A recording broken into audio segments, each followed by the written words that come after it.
Greetings everyone, my name is Julie Masters and welcome to another episode of Inside Influence, in which I delve into the minds of some of the world's most fascinating influencers or experts in influence to get to the bottom of what it really takes to own your voice and then amplify it to drive an industry, a conversation, a movement, or a nation.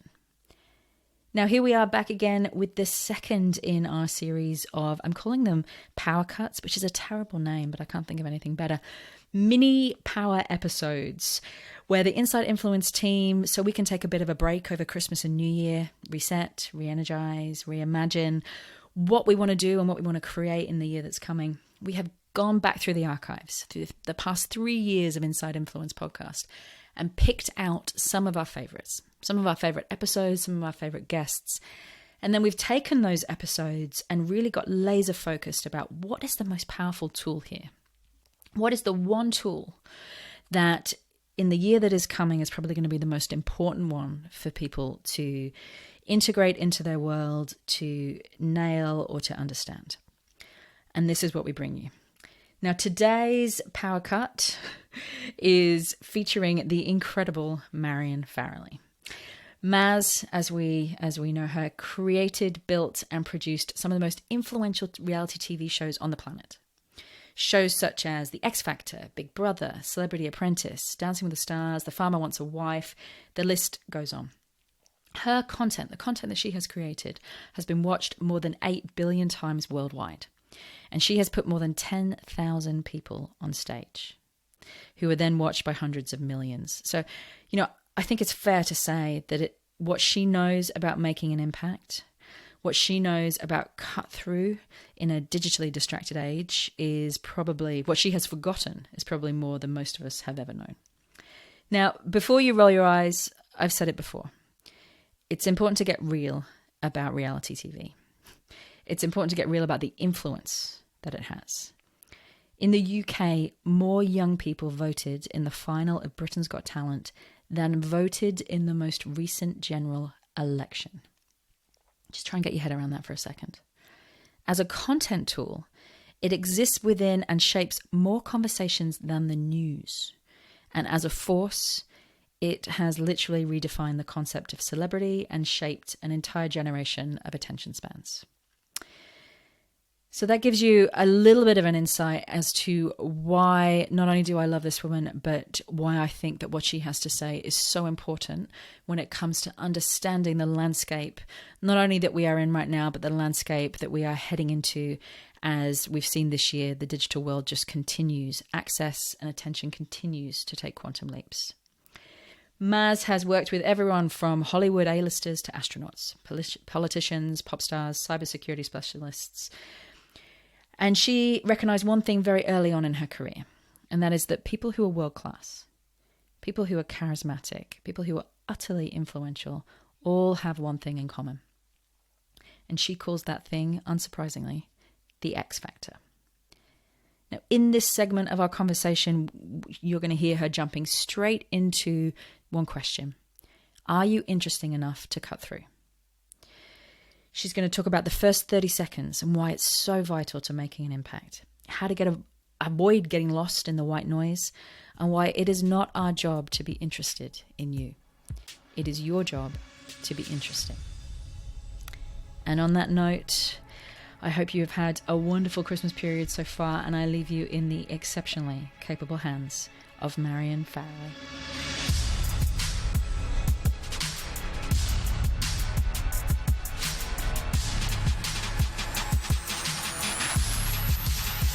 I do this training called the First Minute, and I do it because I was talking to the very charming Mark Boris about what I was doing in the corporate world, and he said, "Call it the first minute, Maz.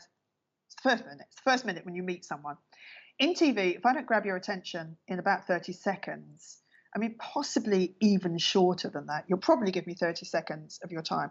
The stuff that I'm making is tens of millions. It could be $20 million, and you can just chuck it in the bin. If it isn't good in 30 seconds, you're gone and you will never come back. And you will tell your friends it's not very good and they won't watch it. So in 30 seconds, I've got $20 million on that 30 seconds. and you have to grab attention. And it's the same in business. We pretend it isn't, but it is. So you're at a conference and you meet somebody and they say, what do you do? And you say something really dull. And they'll say, I'm just going to get a coffee. Would you like one? I'll be right back. And they don't come back because they have no interest. And that's life. If we're not interesting, people are not interested. I say this to everyone all the time when I do talks and when I do training.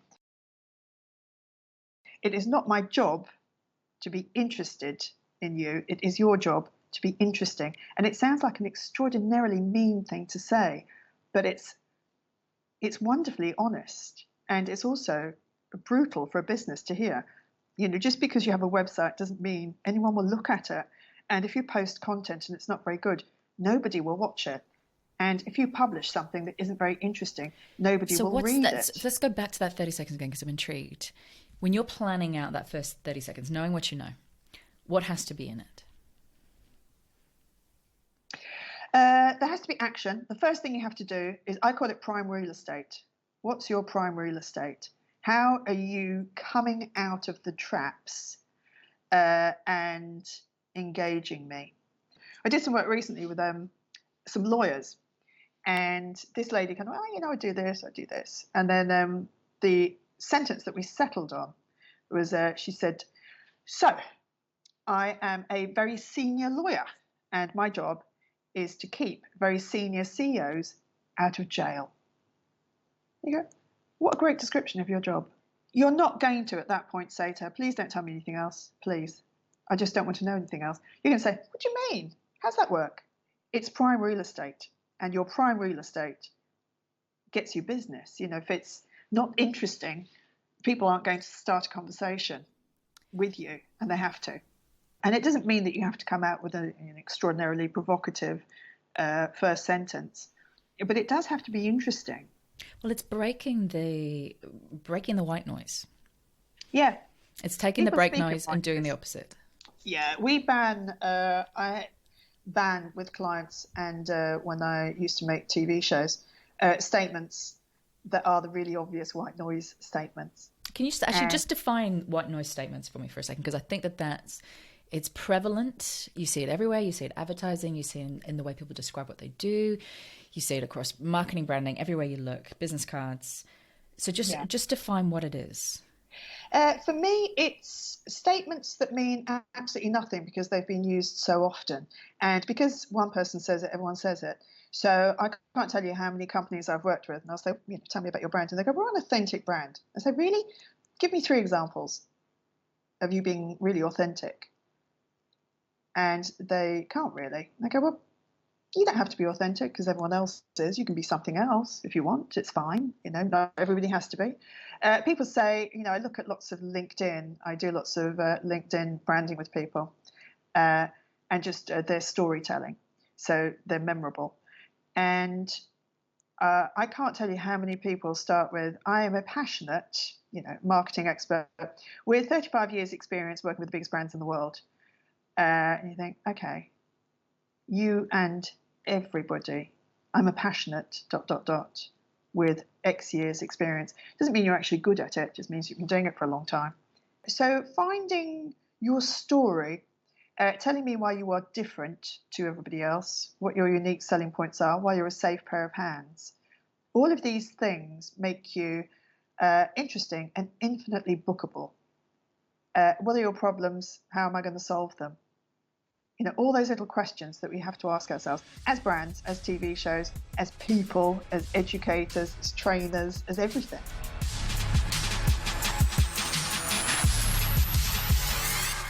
Thanks so much for listening. We really hope you enjoyed this episode and found tons and tons of useful ideas and insights for growing your own influence.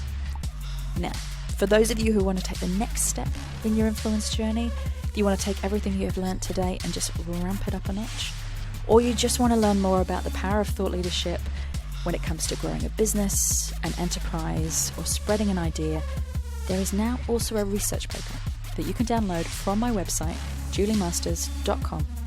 Pop in your email address. It is free. We will not spam you, but it is jam-packed full of all the ideas, tools, and case studies that I have come across in 10 years of doing this work. It's called the Influencer Code. It's not long, but it is full of value. So download it, keep it, share it, juice it for all it is worth. I hope that it makes a massive difference in your career or business. Thank you always to our producer, co-founder, and the main brain, I'm not joking, behind the Inside Influence podcast, Lauren Kelly. In the words of Jerry Maguire, you complete me.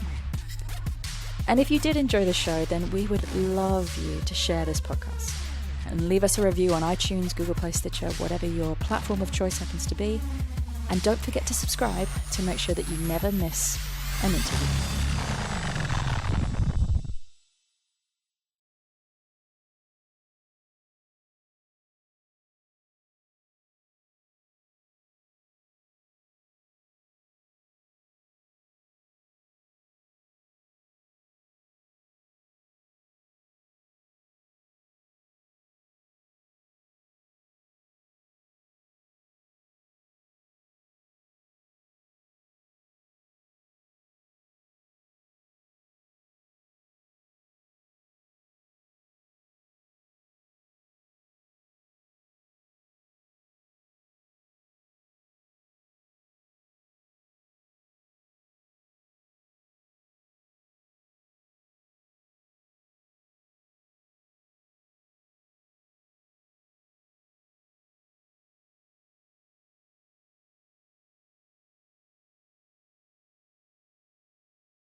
The other thing is you surround yourself with really interesting people. You know, when I used to make big shows, I would book really interesting people to be on them and also to work with.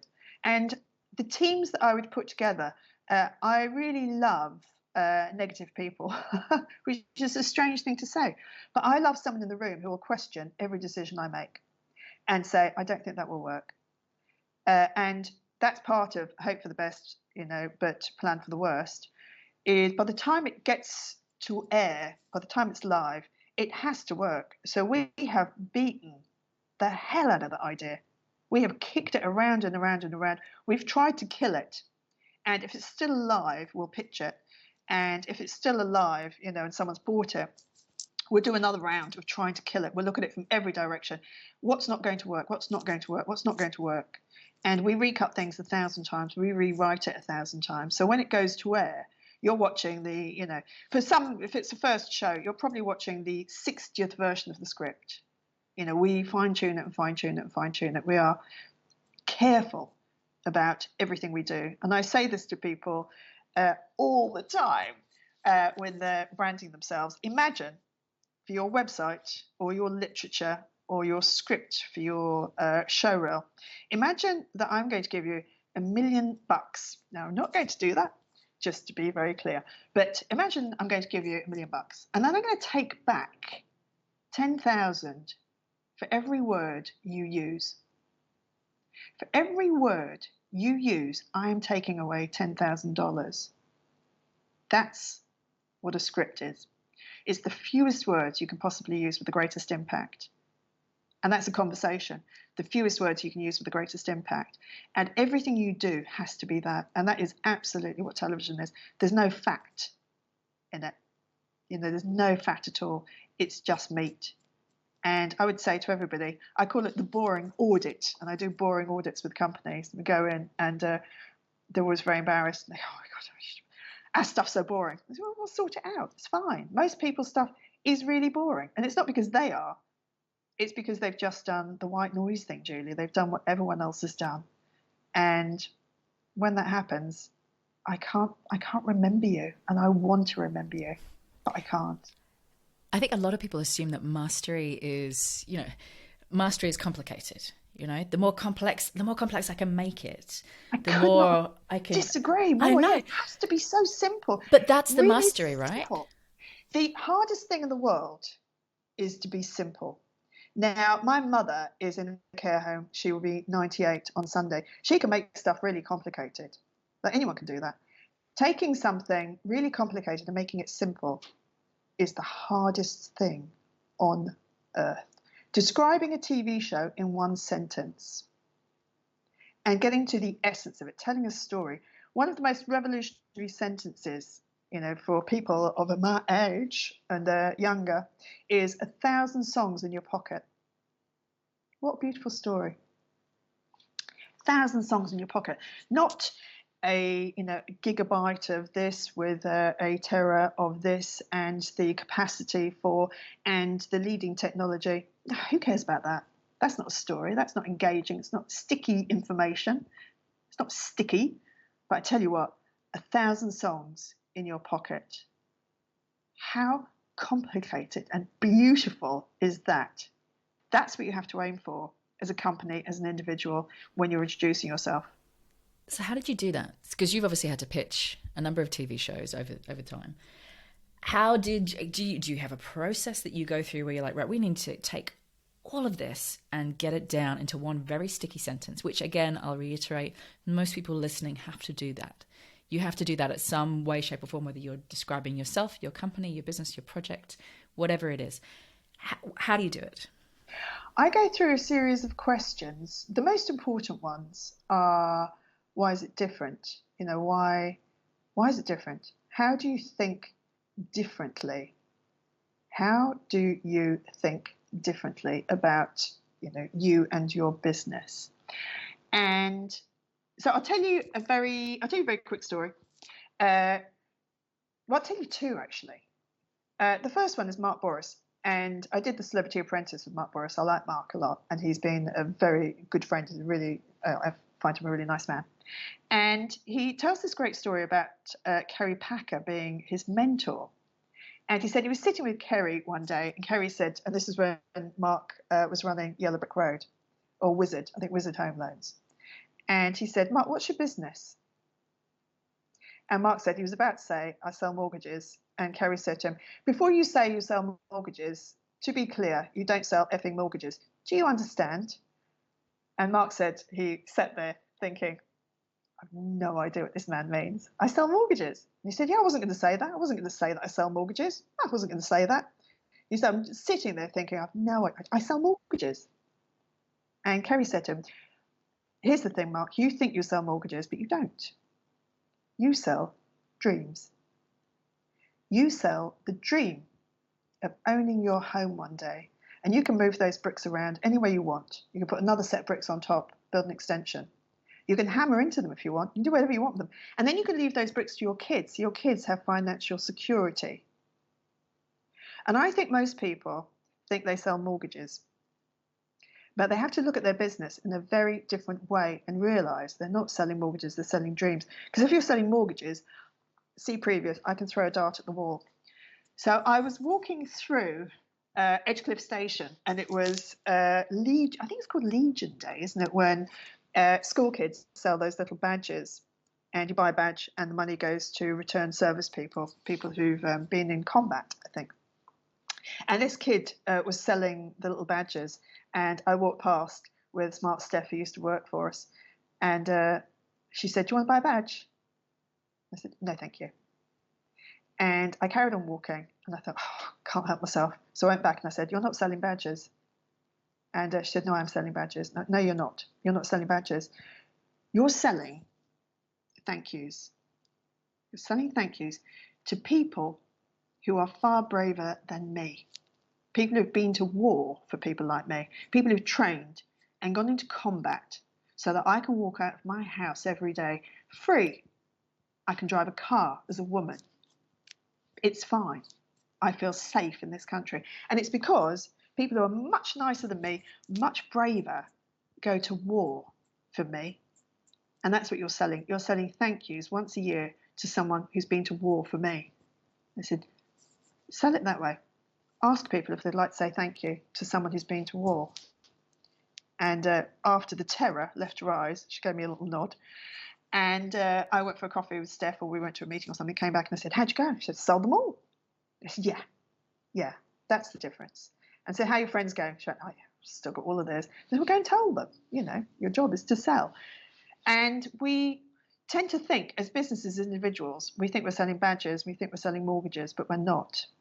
That's the kind of really boring thing we're doing. You think, what is your business? What's the business you're actually really in? And I did some work with a travel company, maybe this time last year, and they said we sell high-end holidays. I said, oh, I don't think you do. And we went through, what they were selling. And I said, I think you're selling memories. I think you're selling memories that are old age memories. When you look back at your life, you'll remember those holidays. You never go, was that the year that we paid an extra 10% on the mortgage, darling?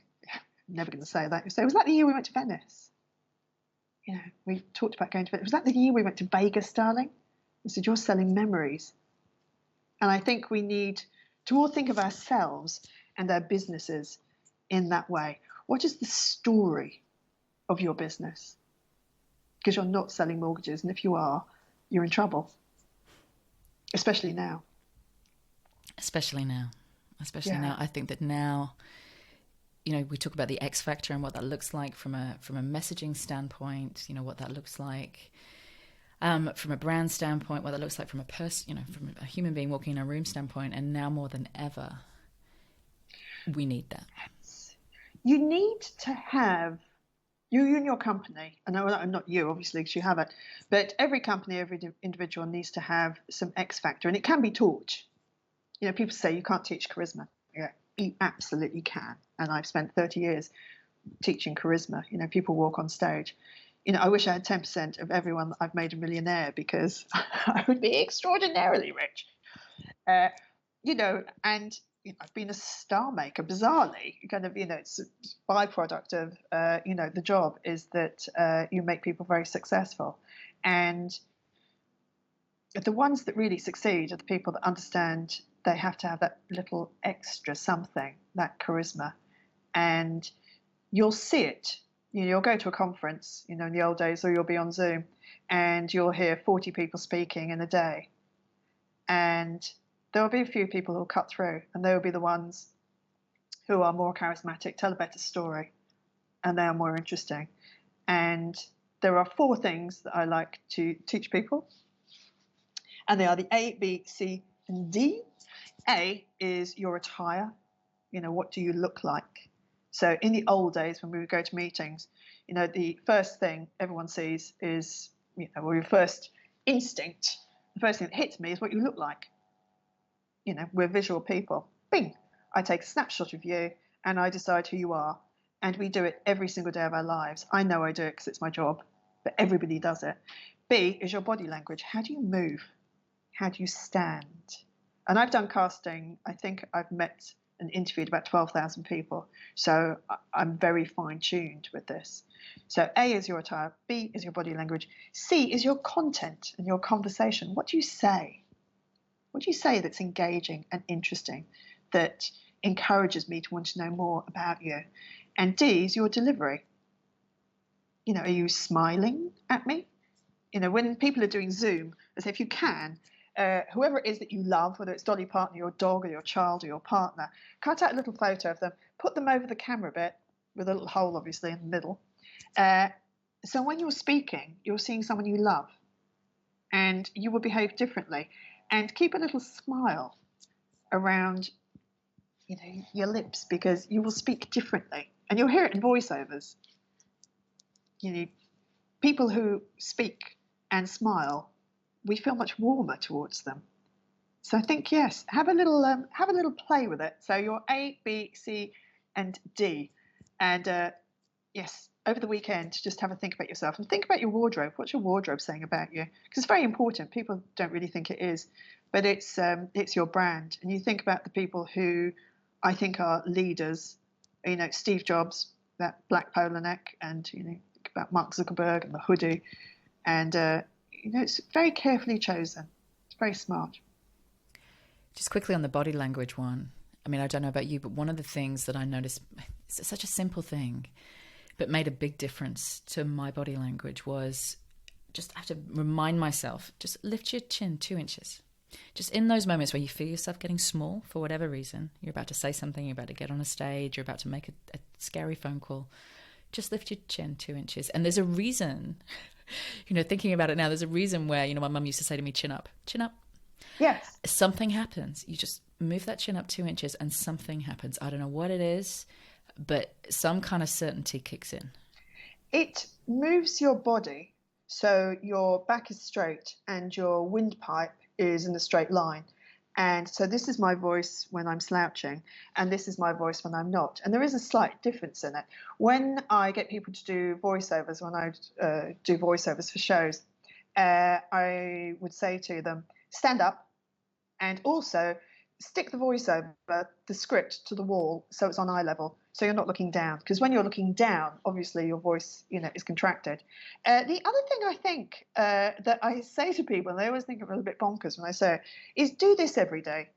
When you're in the shower, play some music and dance. Just move your body. Move your body and have a little bit of a laugh at yourself every day. Especially if you're very senior, if you're a CEO or you're running a big team. Or brush your teeth in the nude and just dance a little bit. And I promise you, do it tomorrow and you will just have a sense of humor about yourself. And it will give you a little bit of a giggle. And it's just, loosen up, shake your shoulders. I say to people, before you go on stage, jump up and down, just reset the body, shake it. Give me a really big smile, because it's very difficult for your brain to become very anxious if you're smiling, because it's going, I think you're smiling. Are you smiling? Because I was just about to be anxious. I know you're smiling. Oh, okay, I get it. Right, we're happy. Come on, everyone, we're happy. And, slow your breath down. Deep breaths. And also, just imagine that it's all going to be okay. And if you mess up, it's fine. The only person that really is bothered by a mess up is you. And there's a beautiful Mark Twain saying that I repeat constantly, which is the people that mind don't matter, and the people that matter don't mind. And the people that love you will love you whether you goof up or not. And if you're not goofing up, you're not trying hard enough, genuinely. Try a bit harder. You should be failing. It's part of life. It's part of our jobs. We should be failing. And, really, the people that love you will love you whatever you do. And if people don't love you because, you goofed up in some way, replace them. Get a dog. You know what? There's many things that I've been responsible for in my career, but multitudes of people dancing and singing while naked and brushing their teeth is never one that I thought of. And I want to thank you for that. You're welcome. And please don't post pictures of yourselves. Thank you. Before I let you go, I want to tap into something that I think is pretty unspoken. And that's the anxiety of pressure that comes along with profile, and that comes along with responsibility, and it comes along with opening your mouth on whatever scale, or standing up on whatever scale you choose to do so. And, we spoke at the beginning of this interview about the fact that, the work that you did, the topics that you chose, the angle that you chose to push impacted the conversations in millions of households every single day. Now, there's got to be moments in there where, when it goes well and when it goes badly, that you feel like just crawling up under a table and either crying or hiding from the world. What did you do to keep your head above water? You said to me before, if I mess up, it's on the front page of the newspaper tomorrow. Yeah, oh, absolutely. Yes. Recently, I can't remember why, someone asked me to do something on reality TV, and I haven't made a reality show for about 10 years, but I made a lot of the ones that were very big at the time. So I get the industry, and I Googled the top 10 reality worst moments, and how many, Julie, do you think I had in the top 5? 5? 4. 4. So pretty good hit rate. And they were moments.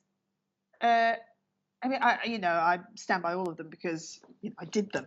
And there were, we evicted Brie by mistake because the company who did the phone voting, God bless them, it just didn't work, and votes for Brie went into Wesley, and votes for Wesley went into Brie, and they called us the next day. Very beautiful of them to say, right, we've goofed up. I'm terribly sorry about this, and and you kind of just have to laugh. And there are times that I have absolutely woken up in the middle of the night, not slept for weeks, thinking about things and thinking, oh goodness me, but they're done. And I do this thing.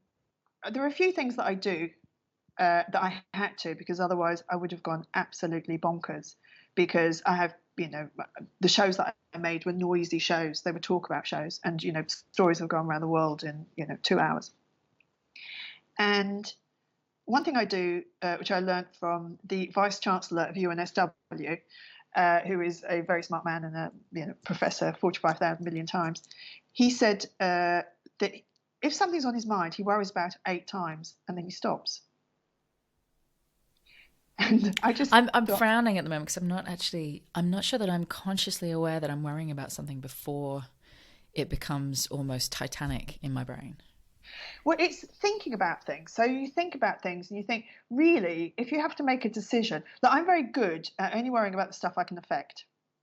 So care homes have gone into lockdown today in New South Wales, and my mother, it's her birthday on Sunday, she's 98, and she's probably not going to live that long, weeks probably. And I spoke to my brother and said, I'm very worried about Bridie. I'm very worried about her.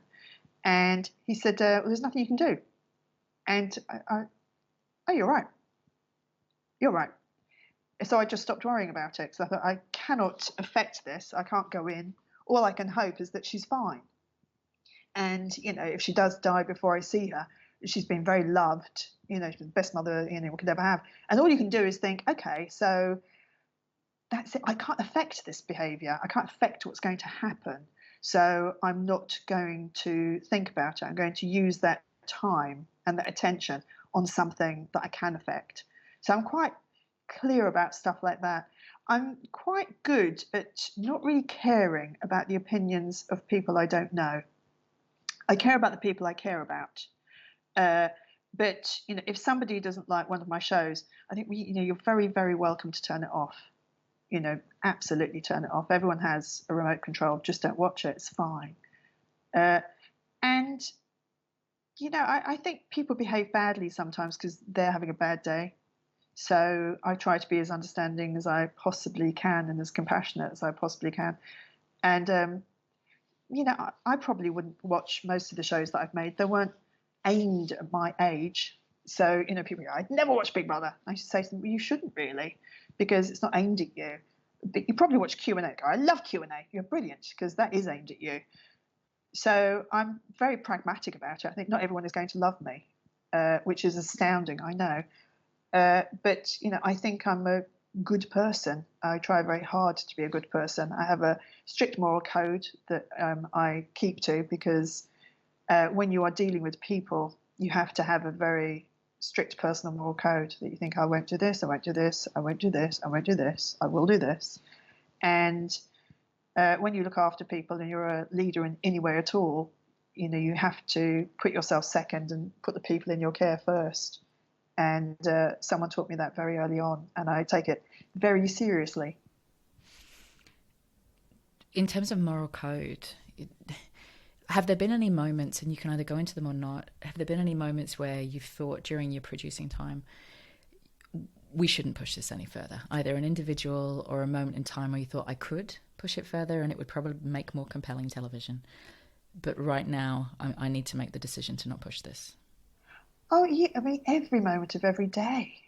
Yeah, because the people who are on TV shows are, they're people who are just, on a TV show.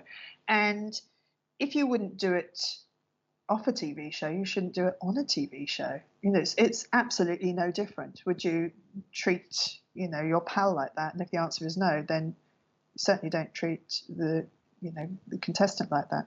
I've had people say, "Oh, give them another few drinks, go and get a load more grog." You go, no, I don't think so. I think that would be a very bad idea. I've been on shows where I've said to people, really think about what you're doing, because when you come off this show, lots of people will see it, and your parents need to be able to walk into the RSL, walk into work, and feel proud of you and not feel embarrassed. And, whilst you're on this, your family and your friends are on it as well, in a way. So I give people a talk of doom, which my friends kind of go, oh, it's the famous talk of doom, yawn. And I have said this a million times in my career, I know it very well. I say, this is what's going to happen to you. I wouldn't wish fame on anybody. And what will happen to you is you'll be too famous to go back to your job, but you won't be famous enough to be famous. So you'll be in this kind of neverland of not working for probably about 2 years. Everyone you've ever dated will sell their story. If you're a girl, no one will date you for 2 years. If you're a guy, everyone will want to punch you in the pub. You'll walk into a bar or a restaurant and you will think that you're the person everyone goes, oh, look, there's that great person off the telly. They won't be. They'll be going, look, there's that idiot off the telly. And you don't think it will be you. I promise you it will. You will think that we've portrayed you in a certain way. But guess what? If you haven't done it, we can't show it. If you don't kiss someone, I can't show you kissing. If you're not in a fight with someone, I can't show you arguing. If you're a girl and you kiss somebody, your mum will get a brick through the window. I would suggest very heavily that you do not do this. Really think about it. Go home, speak to one person, only one, and then come back and tell us you really want to do it. As my last question to you, if you had to give somebody one piece of advice, if they wanted to turn up their X Factor tomorrow, they wanted to show up either on a Zoom call, given the times that we're in, or a presentation or whatever they're doing tomorrow, by turning themselves up, by amplifying their own X Factor, What's the one thing that they could do differently easily tomorrow morning? I would say do the ABCD. It's so simple. It's so simple. What are you going to wear tomorrow that makes you look the best you can possibly look? Think, what do my clothes say about me? What does your body language say about you? How do you shake hands? How do you smile? Do you make eye contact? Are you upright? Do you look confident? What are you going to say that isn't dull? And how are you going to deliver it? And it sounds really simple, and it kind of is, but we have to pay attention to our own personal brand, because you are your own personal brand and you're also representing the company that you work for. And that is really, really important. If you don't make the best of yourself, are you really going to do a good job for my brand? And the answer, I think, is probably no. So look at yourself as a brand. Would you buy you? Would you buy you? That's a beautiful question. A beautiful question to end our time on. Thank you so much. Thank you for your time, for your just joy of life. You are incredible. Do you know, I'm so honoured to be on this, because I've listened and the people that you've had on are fascinating.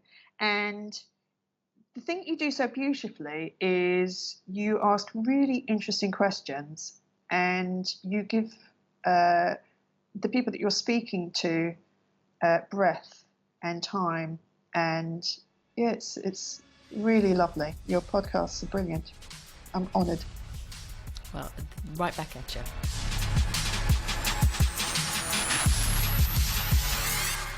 Thanks so much for listening. We really hope you enjoyed this episode and found tons and tons of useful ideas and insights for growing your own influence. Now, for those of you who want to take the next step in your influence journey, you want to take everything you've learned today and just ramp it up a notch, or you just want to learn more about the power of thought leadership when it comes to growing a business, an enterprise, or spreading an idea, there is now also a research paper that you can download from my website, juliemasters.com. Pop in your email address. It is free. We will not spam you, but it is jam-packed full of all the ideas, tools, and case studies that I have come across in 10 years of doing this work. It's called the Influencer Code. It's not long, but it is full of value. So download it, keep it, share it, juice it for all it is worth. I hope that it makes a massive difference in your career or business. Thank you always to our producer, co-founder, and the main brain, I'm not joking, behind the Inside Influence podcast, Lauren Kelly. In the words of Jerry Maguire, you complete me. And if you did enjoy the show, then we would love you to share this podcast and leave us a review on iTunes, Google Play, Stitcher, whatever your platform of choice happens to be. And don't forget to subscribe to make sure